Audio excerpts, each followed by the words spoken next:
શું તમને ખબર છે અમદાવાદમાં ઉજ્જૈન મહાકાળ જેવા દર્શન ક્યાં થઈ રહ્યા છે?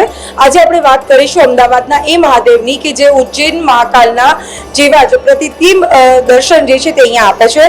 અમદાવાદની અંદર પણ ઉજ્જૈન મહાકાળ જે છે તે જ પ્રમાણેનું હુબહુ જે મંદિર છે તે અમદાવાદમાં આવેલું છે. ક્યાં છે આ મંદિર અને આ મંદિરની શું વિશેષતા છે તે આજે આપણે જાણીશું. આ મંદિરની સૌથી મોટી વિશેષતા છે અહીં થતી ભસ્મ આરતી.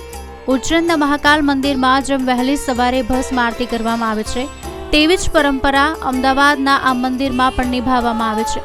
ભસ્મ આરતી દરમિયાન આખું મંદિર જય મહાકાલના નાદથી ગુંજી ઉઠે છે અને ભક્તો ભાવવિભોર બની જાય છે.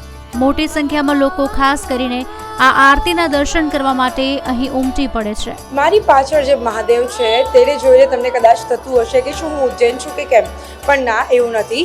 દેવાધિદેવ મહાદેવની જો વાત કરવામાં આવે તો અમદાવાદમાં જ ઉજ્જૈનના જે મહાકાલ છે તેની પ્રતીતિ કરતું આ જે મહાદેવનું મંદિર છે તે અમદાવાદમાં જ આવેલું છે.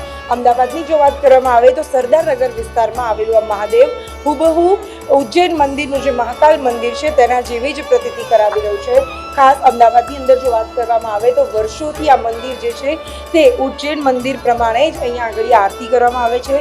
ભસ્મ આરતી પણ અહીંયા કરવામાં આવે છે. શણગાર આરતી તમામ પ્રકારની જે ઉજ્જૈન મંદિરની અંદર કરવામાં આવે છે તે તમામ પ્રકારની વિધિ અને તમામ પ્રકારની પૂજા જે છે તે અહીંયા કરવામાં આવી રહી છે. એટલે કે અમદાવાદની અંદર જ જો તમે ઉજ્જૈન મહાકાલના દર્શન કરવા માંગતા હોય તો ચોક્કસથી તમે આ મંદિર ખાતે આવી શકો છો અને આ મંદિરે ઉજ્જૈન મહાકાલના દર્શન કર્યા હોય તેવી પ્રતીતિ કરી શકો છો. એટલે કે અમદાવાદની અંદર પણ ઉજ્જૈન મહાકાલના જે દર્શન છે તે અમદાવાદમાં જ થઈ રહ્યા છે.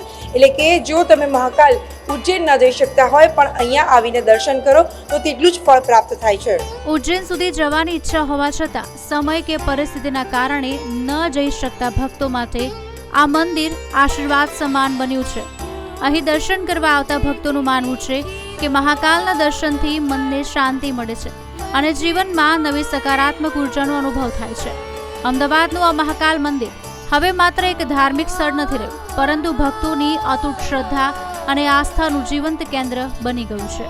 ભગવાન શિવને ભોળાનાથથી ઓળખવામાં આવે છે કારણ કે આ એક જ ભગવાન એવા છે કે ગમે તેટલો પણ ક્રોધ હોય તો પણ તેઓ ભોળાનાથ તરીકે ઓળખાય છે. કારણ કે ભગવાન શિવની પાસે માંગવામાં આવતી કોઈ પણ વસ્તુ જો તે આપે છે તો તે મન વાંછિત ફળ આપે છે. ત્યારે અમદાવાદનું આ જે મહાકાલ મંદિર છે ત્યાં લોકો આવે છે અને આ મંદિરમાં લોકો અહીંયા આવીને પોતાની મન વાંછિત વસ્તુઓ અથવા તો મન વાંછિત વાતો જે છે તે ભગવાન સાથે કરતા હોય છે અને ભગવાન ભોળાનાથ તેમને પ્રસન્ન થઈને અહીંયા ફળ આપતા હોય છે. એટલે કહી શકાય કે જો ભોળાનાથની પાસે કોઈ પણ વસ્તુ દિલથી માંગો તો તે ચોક્કસથી આપે છે અને એટલે જ તે ભોળાનાથ તરીકે ઓળખાય છે.